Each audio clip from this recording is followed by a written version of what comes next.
Okay.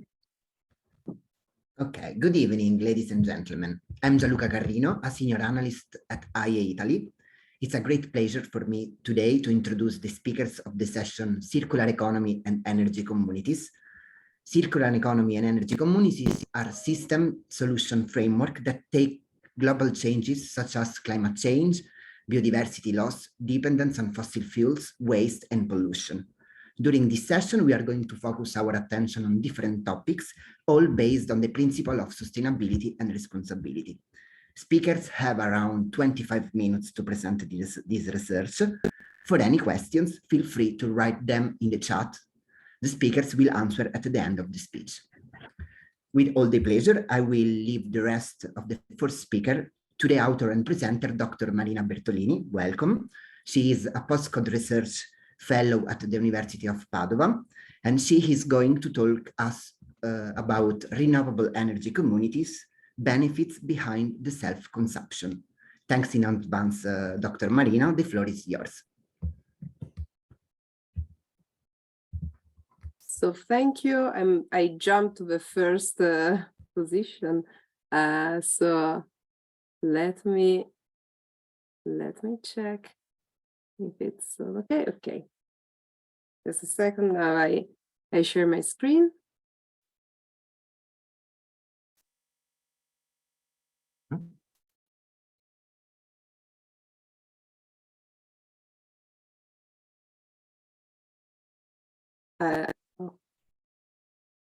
Is it okay for you? Yes. Okay. You can go. Okay. So this is, thank you very much for the presentation. I'm very glad to be here for the fourth time, I guess, but once it was in presence, and I really enjoyed my stay in Milan back in the 2018, I guess, the last time. So this is a preliminary work on energy communities evaluation with the let's say initial talk on the cost benefit approach for the evaluation of energy communities project. As many of you might know, energy communities are defined by the European Union as entities that are entitled to produce, consume, store, and sell renewable energy, including renewables power purchase agreement. Also share within the renewable energy community renewable energy produced by the community and produced through the use of plants which are owned by the community, with the caveat that all the participants shall keep their rights and obligation as consumers, and this means that they can also have other contracts in the market, for example, to purchase energy also outside the community. And also, a very relevant point is the access to the market in a non-discriminatory manner. Energy communities are considered an opportunity for people to start their participation to local energy markets, which still need to be defined and built and reorganized, let's say. And they are considered a main tool for the energy transition, especially when we are considering the participation of small agents. The decentralization of energy markets actually have also some drawbacks in the impact of that energy community, and more generally the participation of decentralized agent can have on the system. So we need to refine balancing actions in terms of flows, and also other grid costs connected to management of new agents. What is the positive effect of the presence of the future presence of energy communities, and this the main aspect is represented by the opportunity for all the agents to go on this. Excuse me for the interruption. So energy communities shall be the place where implement also best practices for energy efficiency, and let's see why this is not exactly the point. Well, this is a point that can generate some misunderstanding and some confusion about the evaluation. What emerges from the literature is that there is a lack in valuation of such investments. So we try to see energy communities project as investments,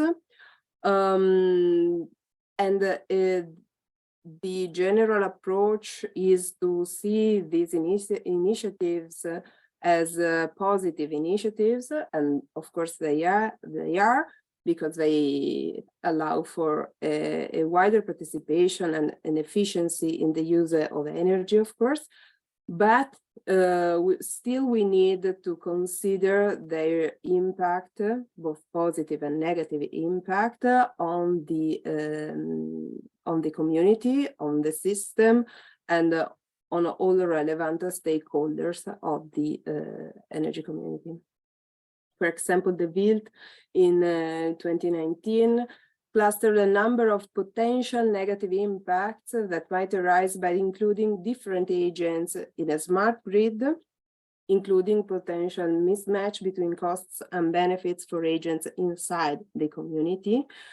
Here we are speaking about a smart grid, but basically from the technical point of view, we can associate the smart grid to the smart grid effects to the effects that an energy community might have on the network with the connection of the power plant and different loads connected with the contract of energy community. The impact of decentralized participation shall also be evaluated for a system as a whole. So still we are working on the restructuring of energy markets and also different roles in the new system, in the new energy system after the introduction of this kind of agents. What we can do as initial step is to take the perspective of municipalities, for example, because what we observe in the pilots is that often energy communities are started by small municipalities in Italy, but also in Europe, or they are the evolution of other experiences, such as energy cooperatives, which are something this was quite developed also in the past, especially in specific areas, for example, in the mountains and so on. There is a very recent paper by Billing et al. Published some weeks ago that put in evidence that there is no methodology or robust measurements of the effects, for example, of social impact. Of course, social impact is only one of the components of the possible positive and negative effect deriving from the energy community project, but still this is I think an interesting work from which start the analysis, since they make a comprehensive review of all the works studying the effects of energy community on the stakeholders, and they found out that, first of all, the vast majority of the works were based on case studies, and I think this is quite natural, as we are at the beginning of this history of energy communities, but still there is a lack in the data collection and also in the organization of let's say common rules to approach this kind of experiences. The cost-benefit analysis is needed before an undertaking or relevant projects in Europe. We know that this kind of analysis help us to monetize costs and benefits, also where they are not financial.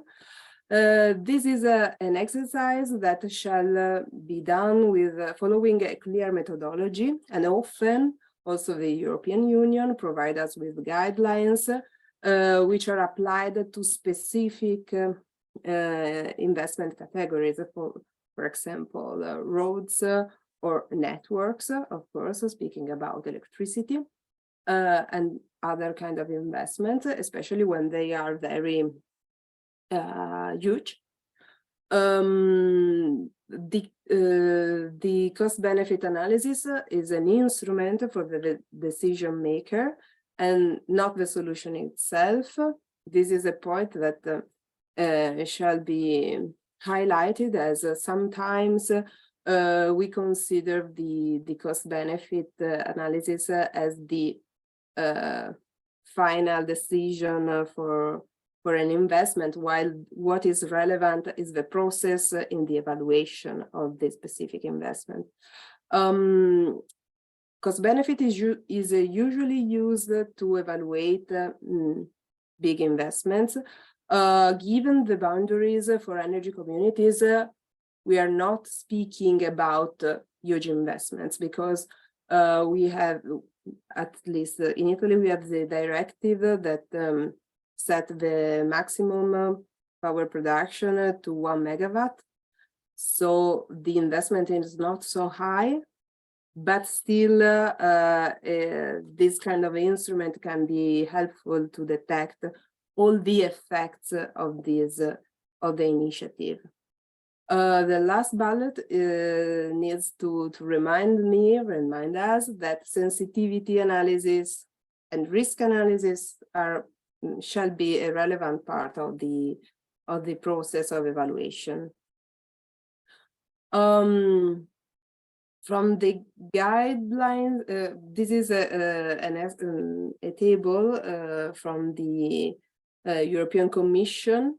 This is a general guide to cost-benefit analysis of investment projects, and it stated some needed information to carry out a cost-benefit.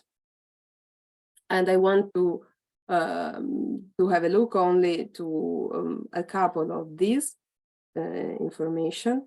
First of all, the investment. Still, when we speak about energy communities, we don't really understand which is the investment, or at least we have a set of investments, and namely the renewable power plant, usually batteries to increase the self-consumption rate, smart meters, and ICT for the management. And of course, we also have some costs connected to the establishment of the energy community and related contracts. But let's say that the main investment is connected to the new power plant we are establishing, and also all the management tools needed to increase self-consumption. We need to remember that no investments in the network shall be considered, as energy communities are expected to use existing grids. And also, let me say that we need to exclude investments on refurbishment, for example, boilers or substitutions or of other facilities inside the buildings, because they could also determine benefits outside the energy community. This is a very relevant point, because looking at the pilots financed, for example, or from Horizon Europe and so on, we see that many projects have this double nature. So the establishment of the energy community with a new power production, but also many energy efficiency intervention inside the flats. These are somehow collateral and shall not, well, this is my first opinion and need to be discussed. This shall not be included in the evaluation of the energy community project. Another point which is quite relevant for the cost-benefit analysis is the approach to distributional weights. From the definition, we saw that we needed to handle this new agent in a non-discriminatory manner, both in two different ways. So the energy communities need to have the possibility to participate to markets, but also inside the energy community, we need to have non-discrimination. And this is a topic which is linked to energy poverty issues. What we know is that different kind of populations, for example, female population, which are often associated to low income coming from regular wage, let's say, have difficulties in affording for different goods, and energy is one very strategic good. Also considering the possibility to react to prices, that is one of the main features of the energy community active management. We know that people with rigid demand might have difficulties in following the price signals. So all these aspects shall be considered in the evaluation of the costs bear by the participants to the energy community, and our cost-benefit analysis could have different results depending on the weights we are assigning to each participant. Among the characteristics of the initiative, we needed to know before setting the cost benefit is the promoter. So we need to have a perspective. We can have a private initiative, but as I was saying before, more often we have a public promoter. So for example, a municipality.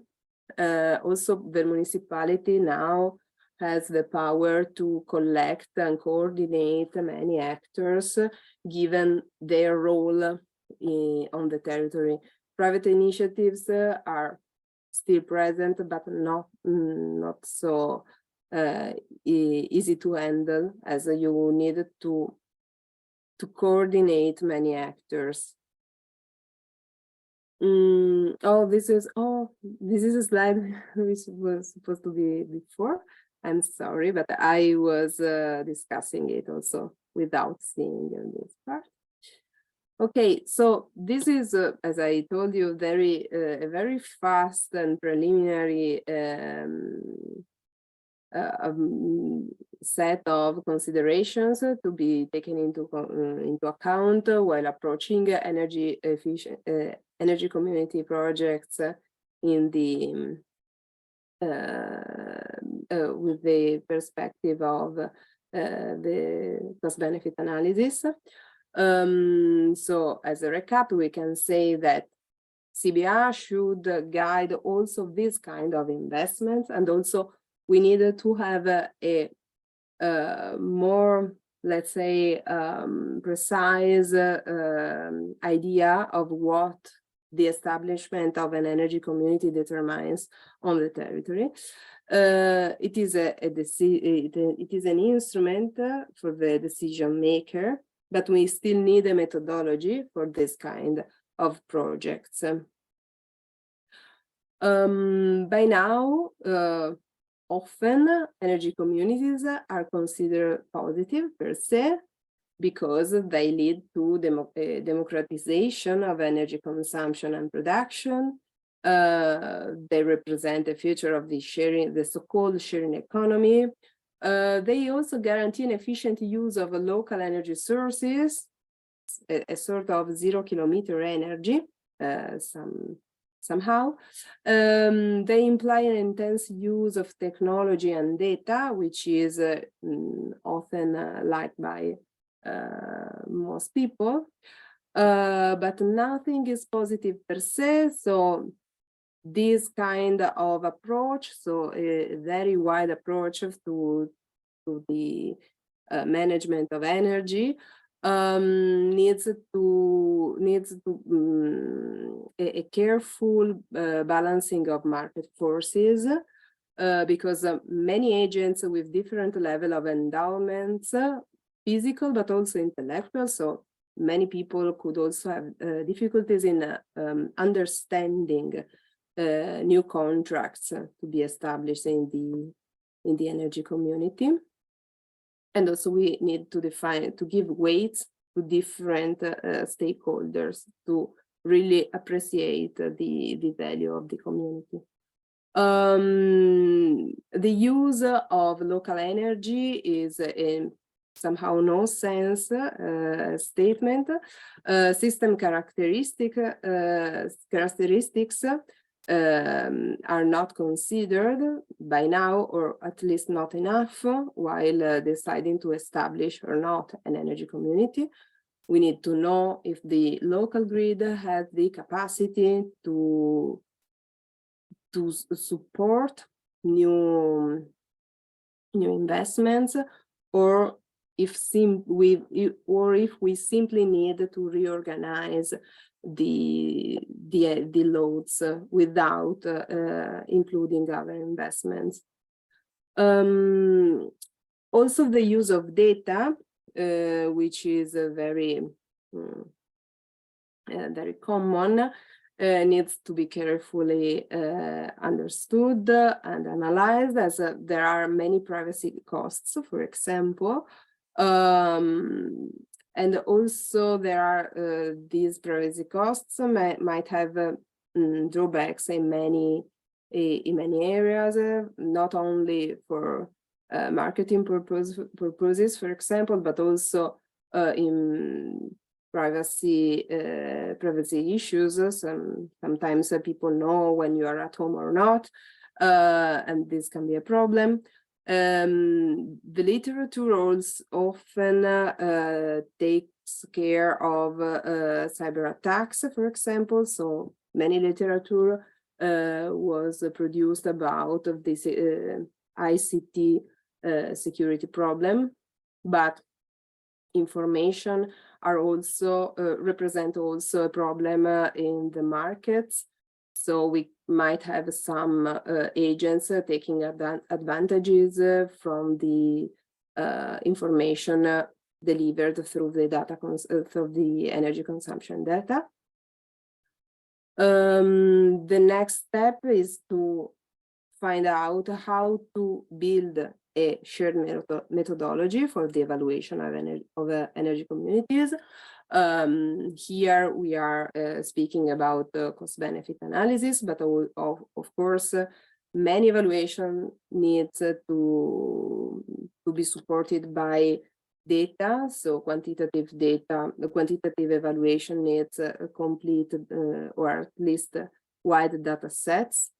And also we need to know how to apply an evaluation that can also be used outside the specific pilot case we are analyzing.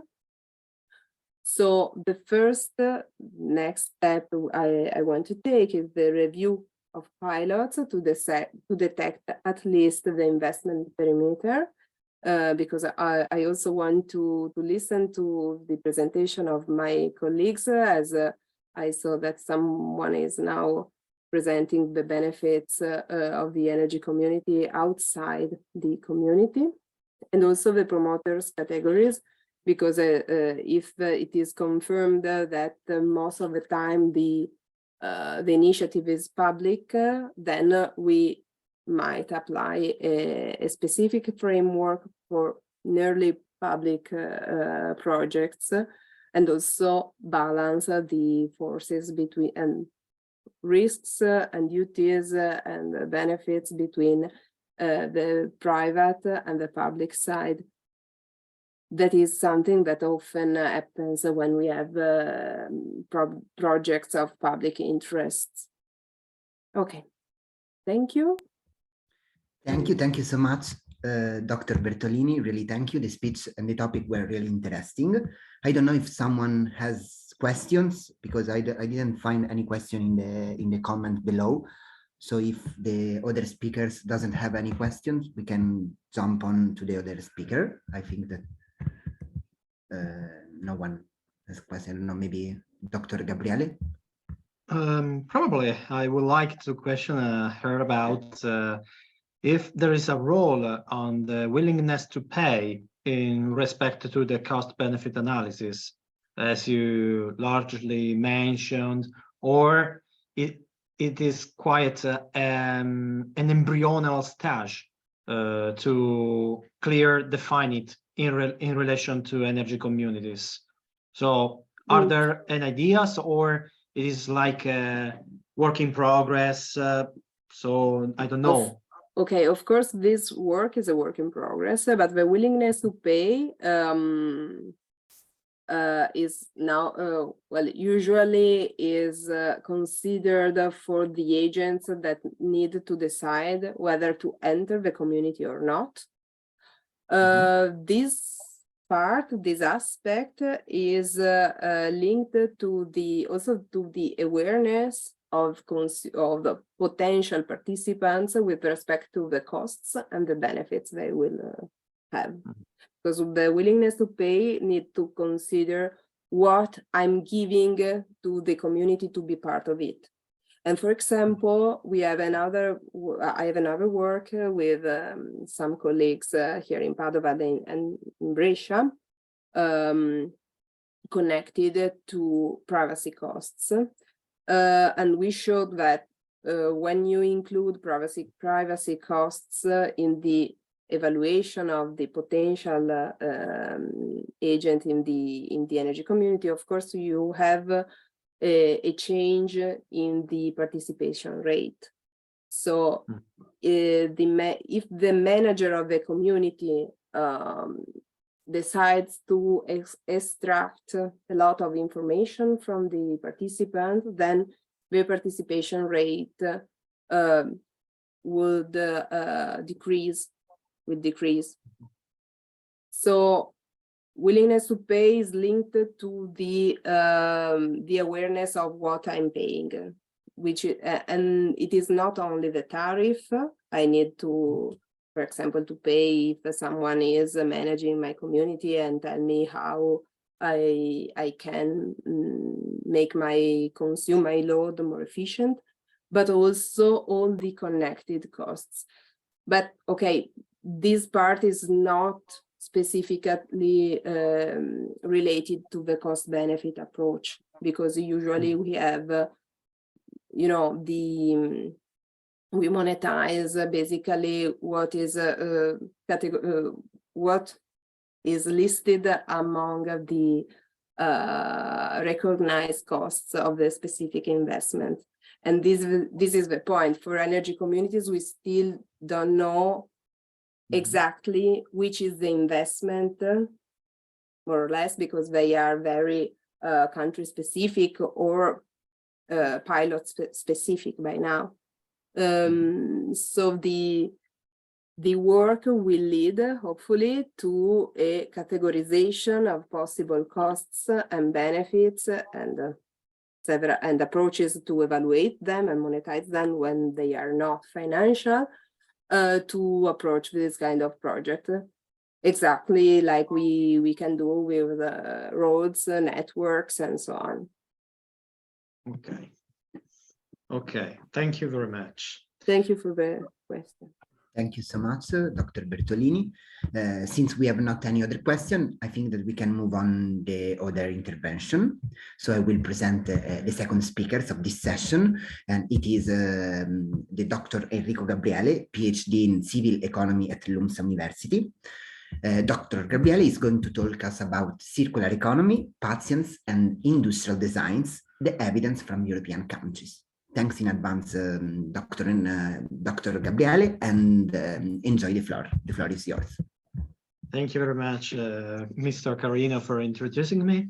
And essentially, can you share my presentation? Or okay, perfect. So I can exploit your connection that is faster than mine.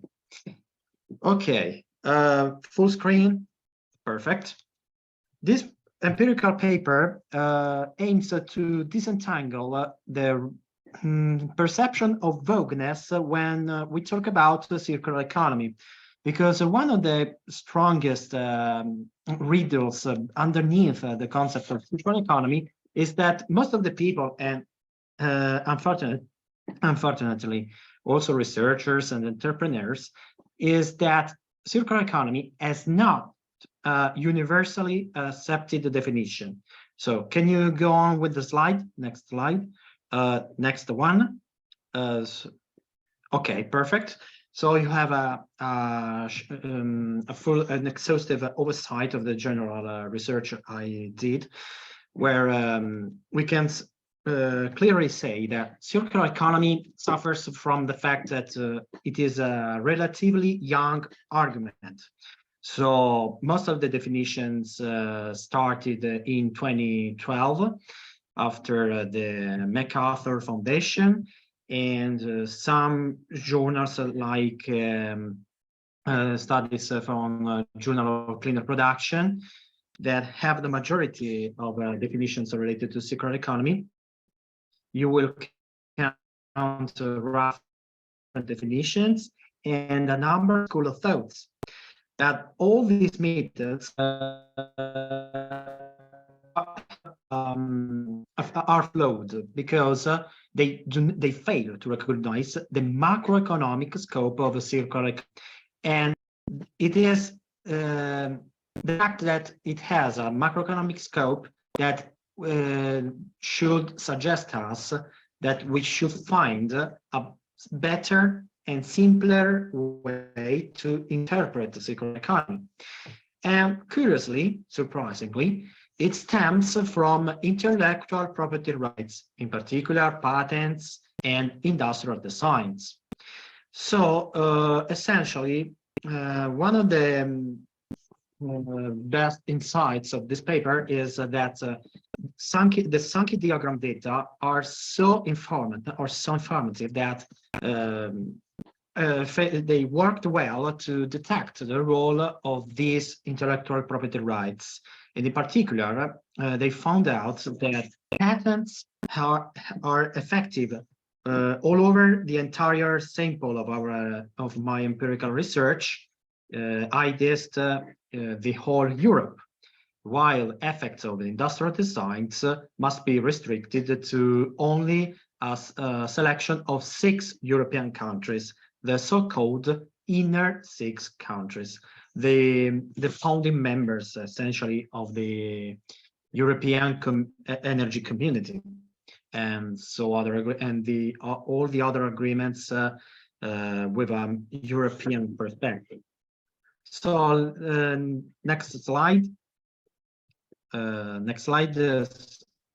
Could you? Okay, perfect. This is how the Sankey diagrams works.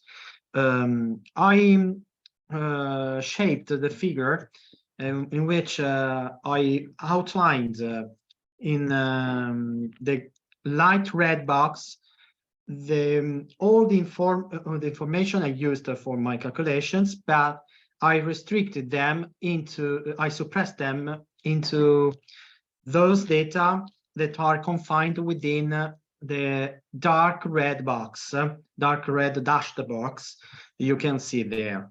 And this is quite curious that all those information within the dark red dashed box are powerfully informative. So next slide. I will, okay. So we essentially have just talked about it, but the macroeconomic scope of a circular economy has been found if we neglect or ignore all the past approaches, and we focus on one of the most powerful drivers of social and political acceptance, which is the United Nations Sustainable Development Goals. In this case, it can be confined into the goal number 11.6 about the circular practices of sustainable cities and communities to reduce the adverse per capita environmental impact of cities, included by paying attention on air quality and municipal and other waste. This is in accordance to the European Directive 125 of the European Community about eco-design of energy-related products. Next slide. Okay. Patterns in industrial designs have a macroeconomic scope, but in particular, two are the school of thoughts that can be somehow recognized, which are closed-loop economy in relation to patents, and regenerative design, obviously, as the name would suggest, to industrial designs. The scheme has been edited from an original study related to the 9R framework that we can see in the next slide. So we can skip it. Okay. So essentially, we can say that the patents which protect new inventions and industrial designs that preserve intellectual property rights of aesthetic, not purely utilitarian features of an object or function, have a close positive relationship with GDP, but in particular, it is not the GDP per se, but it is the capital intensity to predict how much each one of the strategy works in relation to the circular economy. So, and one of them, a part of the econometric work that has been done to create an overly simplified indicator as an informative, I would like to make you understand that circular economy can be simplified into two main strategies, as two are patents and industrial designs as the two main patterns of intellectual property rights. Next slide. So you can see the scheme. Okay, you can see here a summarizing scheme of how it works. In particular, we have 3 levels as recognized by the 9R framework, and with all the R strategies. R stems from the first letter of each term to describe in detail what it is about. But we start from the most linear to the full-fledged circular economy. And then we will see that in the next slide, the same scheme, but with another perspective, that I compressed the level 2 and level 3 into an only one, which will give me a predictor of the reduced total generated waste, while the level 1 of circular strategies will be reduced into the strategy related to the recovery and recycle strategies with a simple compound scheme, while the sum of level 2 and level 3 derives from a principal component analysis and decomposition into eigenvectors accurately selected by study of a script plot. That I omitted here only for simplicity and for the sake of the presentation. So we can simply say that level 1 relates to higher recovery and recycling rates, and that's the indicator that we will find out that it works for patents, with patents. The other one, the sum of the level 2 and level 3, works better with industrial designs. So it is more secure than the level 1 because it is not only better recycling that I am talking about, but it is rooted on the fact that I prevent the existence of the waste as a waste for itself, and I give it on be it in a form or in another, the opportunity to be reused, to be efficiently redesigned, so refurbished, or remanufactured, and so forth. Okay, next slide. Okay, in detail, here we see that patents and industrial designs have different areas within which they worked better. In the case of industrial designs, there's a structural break between the entire sample of the European countries, so that the EU inner 6 countries worked better, as the countries with the most remarkable effects from industrial designs, while no structural break is found in the case of patents, because patents worked equally in the same way in all throughout all the 28 countries of my data sample of in the European case. And the structural break in the case of industrial designs stem from somehow to the fact that the 6 countries are not necessarily those countries with the largest per capita GDP, but are those countries that were the first ratifiers of the 1960 Hague Act, about regulation about how to register industrial design internationally from an European perspective. And so it is like they have an advantage, and they are like the first inventors of this new legal framework, and they took the largest advantage of it. So next slide. Okay. These are the control variables only because I wanted to verify that my evidence is robust, and I found out that it is surprisingly and strongly robust against alternative control variables which are found by studies of Aguilar and Hernandez based on the Valdivia, Italy, that with some corrections, because those studies are aimed to projections from 2020 to 2050, so they are not empirical, as you can understand. But my study is based on an empirical study, so it's a backward-looking study. So I had to, for example, correct the renewable energy consumption as an alternative predictor of CO2 emissions, because the CO2 emissions is an effect, when reduced, of a better management of the renewable energy sources, and not by vice versa.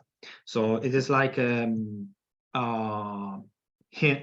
useful hint to remedy a possible problem of endogeneity. Per capita income will be used in a inverse U-shaped form in accordance to the environmental Kuznets curve.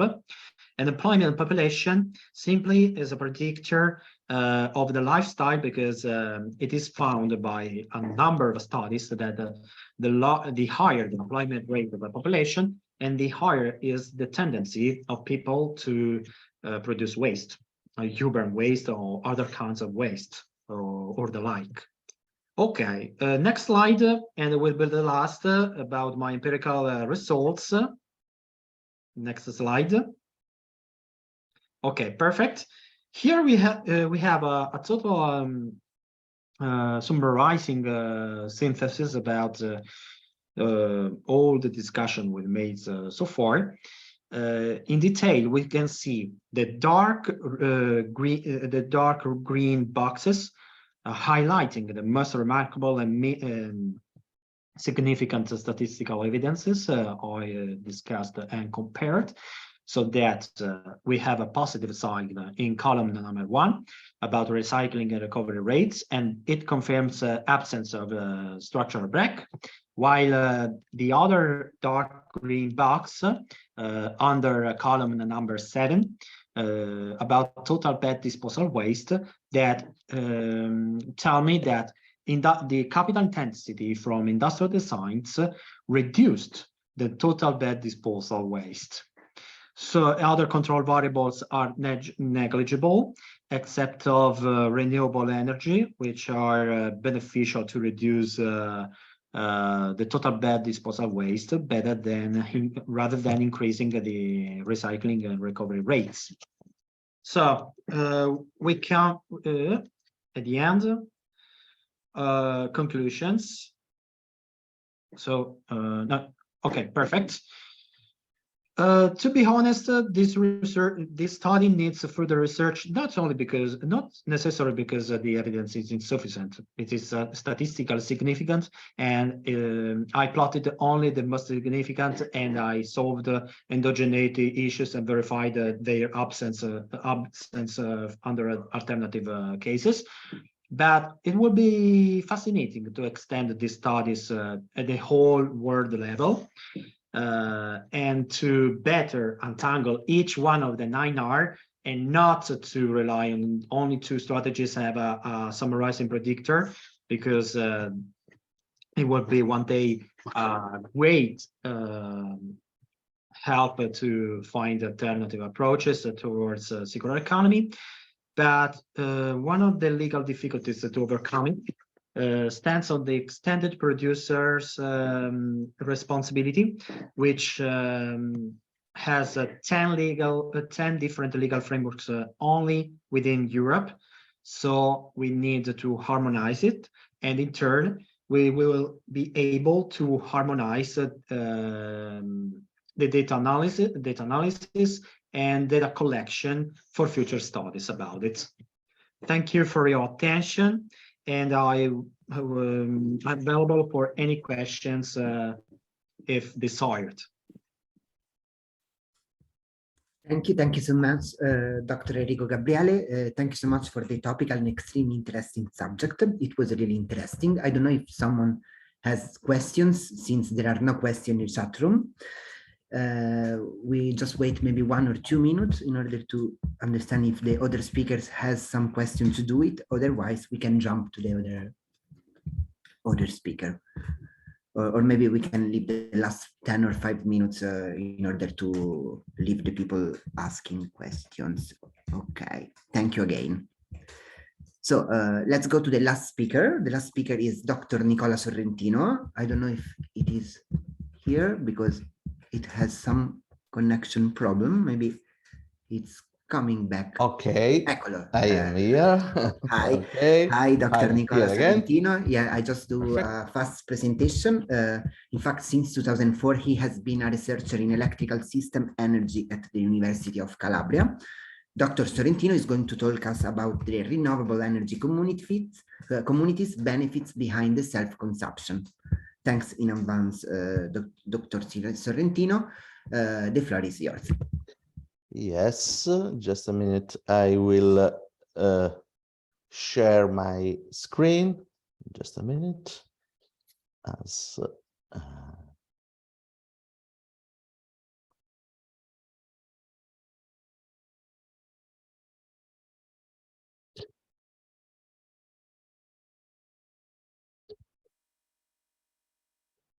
sorry, I have some problem on that. Okay.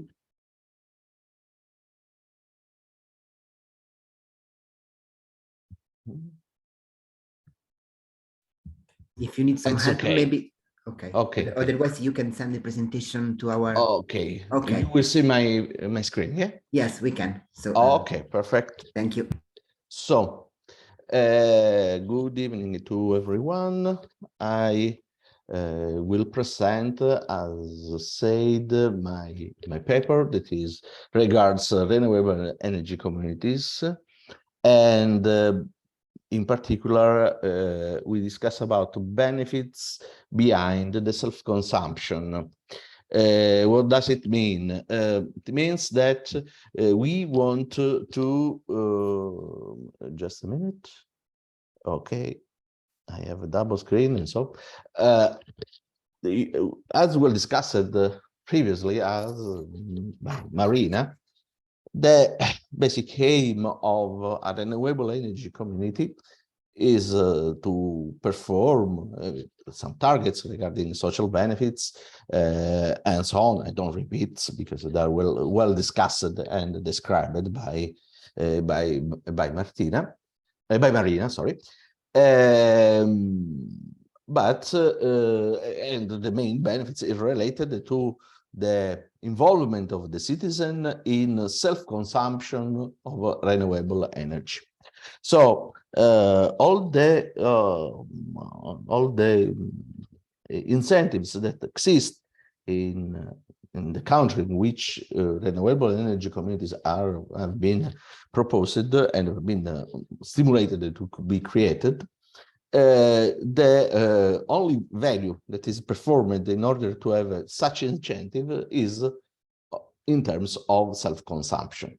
We want to show, we have briefly investigated as an energy community as more benefit than the self-consumption, and which are the main benefits of the self-consumption for the society, so the reduction of CO2 emission, but also the benefits for the power system.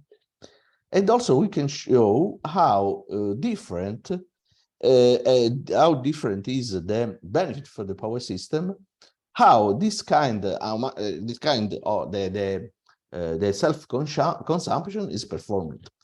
1 of a kilowatt hour self-consumed in an hour, for example, in peak hour, is different in terms of value of an hour of 1 kilowatt hour self-consumed in hour in which there is a peak problem, as for instance this in the evening hours. So we have implemented a simple tool in which we are able to evaluate how different strategies in implementing self-consumption may evaluate the different impact on terms of CO2 reduction, but also in terms of power system benefit, thanks to the introduction of the self-consumption of the community. The tool we have developed, so the method is quite simple, has been tested in an Italian scenario. So some of the data we have reported are only taken from the Italian framework. Well, so what are the input data and how it works?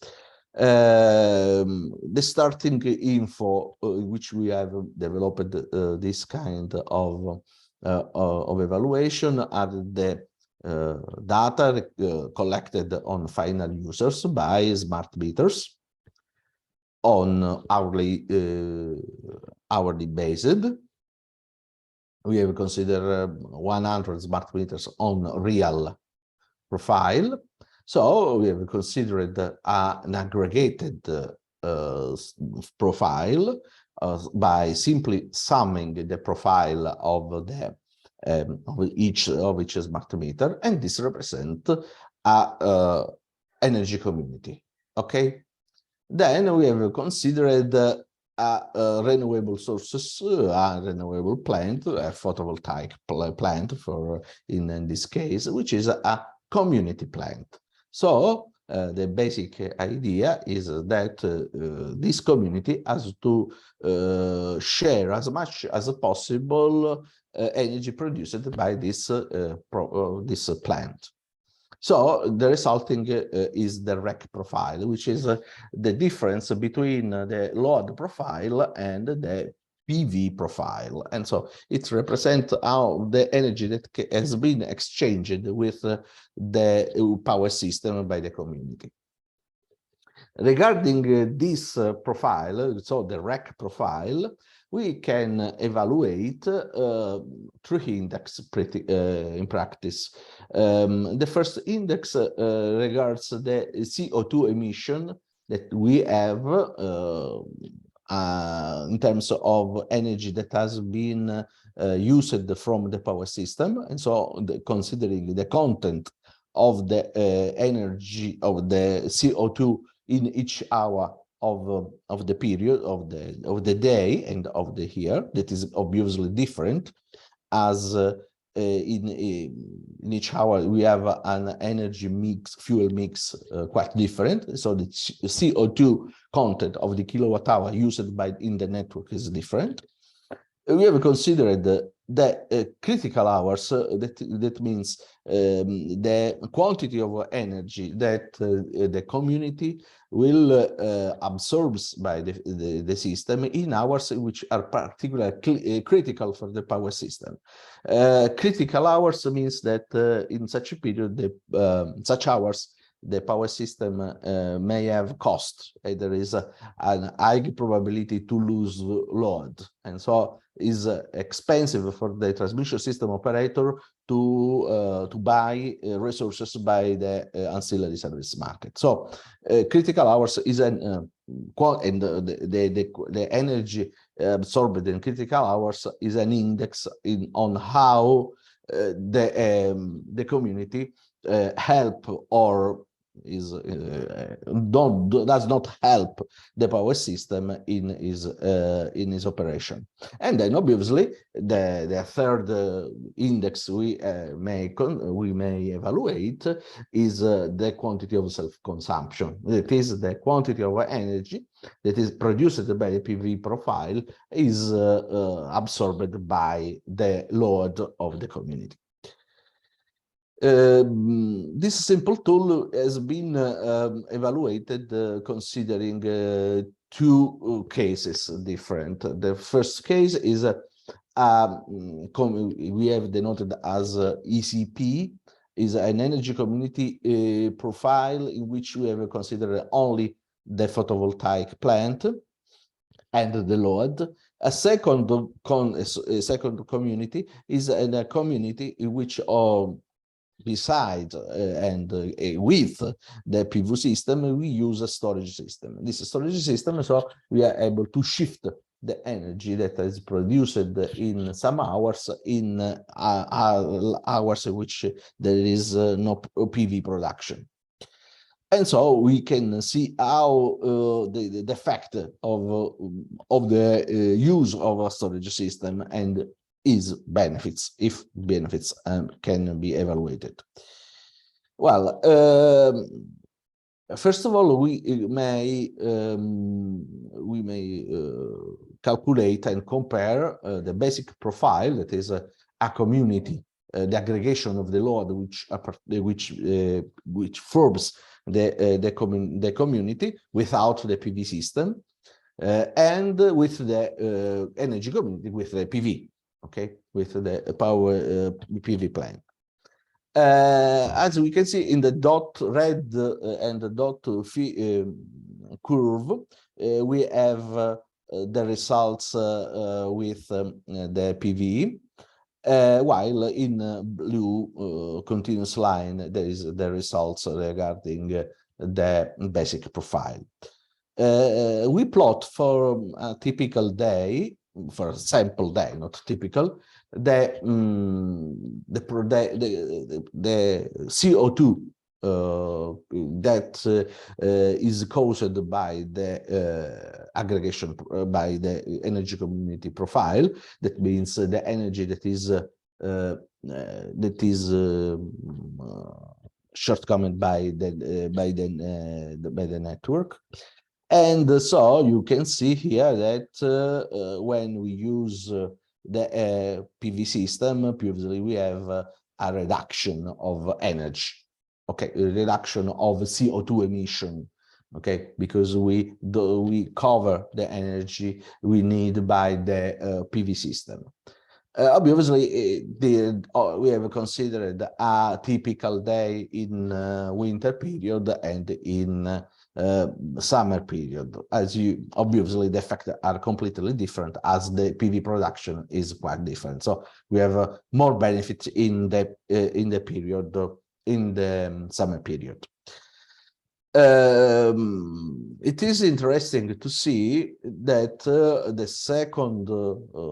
second figure I show is the residual load of the aggregation required by the system, the whole system. As you can see, I have with evidenced by a circle.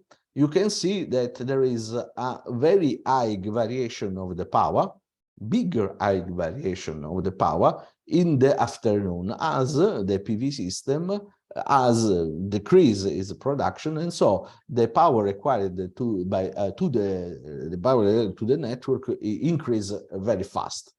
This is a problem for the system. For the power system, this is a problem, as is this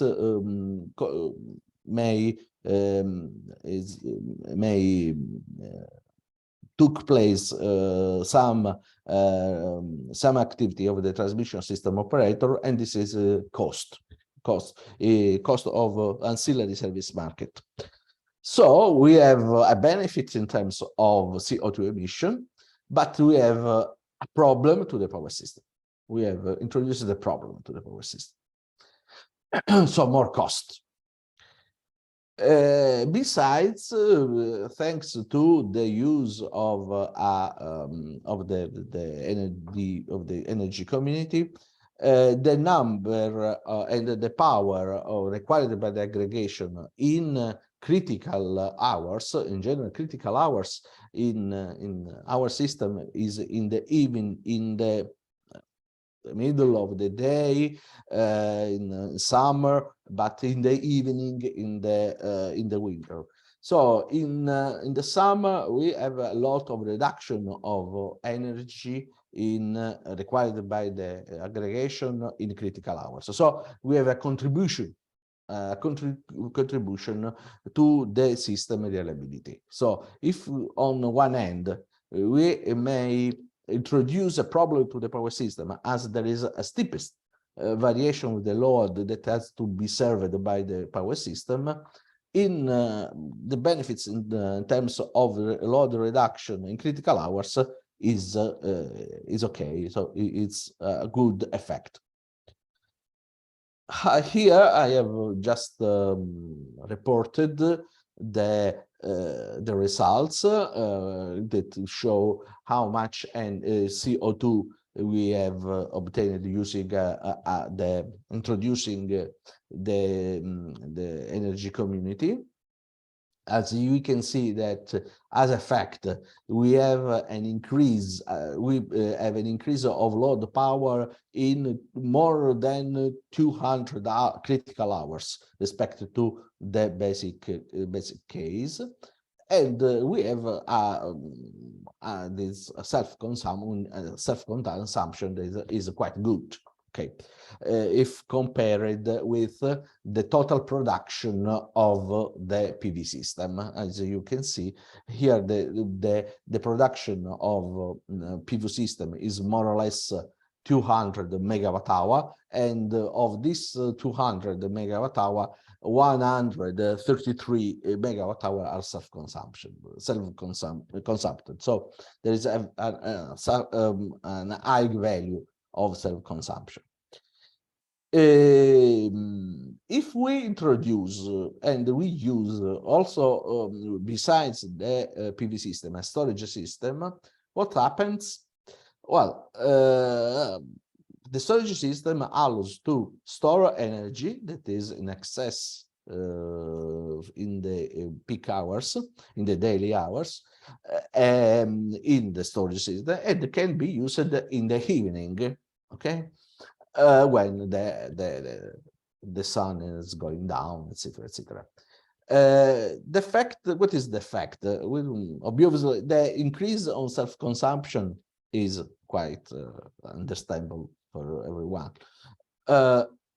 But then what is the other benefit? Also in this case, I have evidenced it by a circle. Look at the green curve. As you can see, using the storage system respected to an energy community without storage system, the variation of the residual load is slower than the first one. So there is we have a mitigation effect of a bad effect on the power system. So there is a further further benefit to the power system using an energy community PV system, also with a storage system. So you can see there is this kind. This is the table, the results, which summarize all the consideration we have made. In this case, we are able to reduce the power in all the critical hours. So we have reduced in all critical hours. So we are able to improve a lot the reliability of the system. And we increase the self-consumption, increase CO2 emission, and as we have just said, there is an increase also on the dynamic point of view. We help the exercise, the correct exercise, and of the power system in such hour. So, in conclusion, what can be we can suggest? In order to promote power energy community, we have to evaluate all the benefits related to the energy community. So to evaluate the benefits, and so to associate a value, money, regarding these benefits. And so also to determine the incentives. Actually, the incentives are determined only by self-consumption. I have shown as is not sufficient to evaluate and to give a value only to the energy self-consumption. We have also to evaluate how this self-consumption has been performed, and so the related benefit we have to the power system. So probably we have now the new scheme for the incentivation of our renewable energy community, but probably we have to think to another incentive system in which we take into account other factors more and behind the self-consumption. Thank you very much for your attention.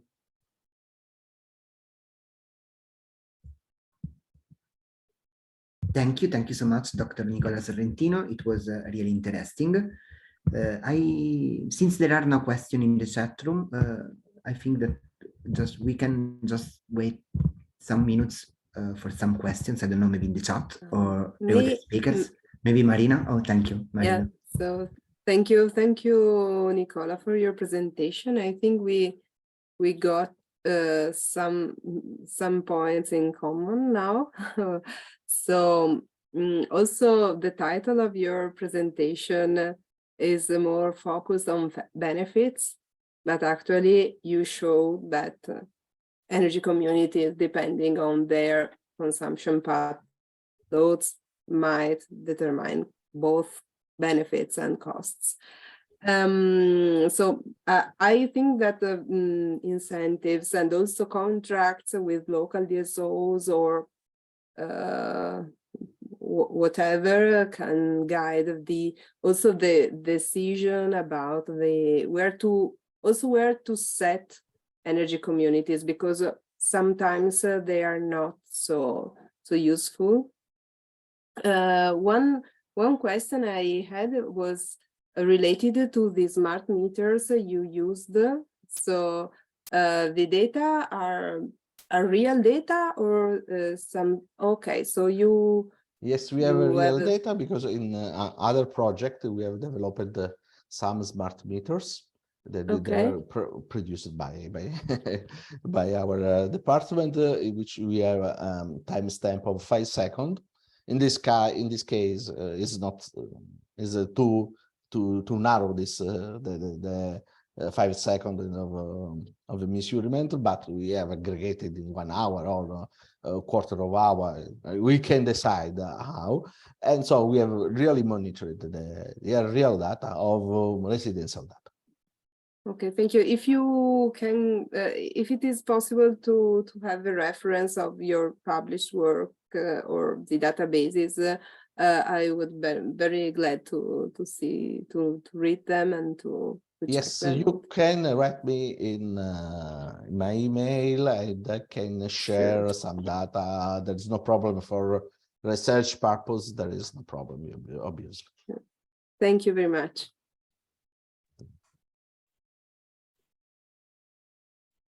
Thank you again, Marina. Thanks to Dr. Sorrentino too.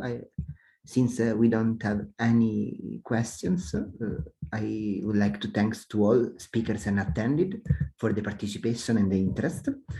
So see you soon at the next session of the AIEE Italian Symposium tomorrow. Thank you so much. Thank you very much, Gianluca. Thank you. Bye. Thank you very Bye. much. Have a nice afternoon. Afternoon.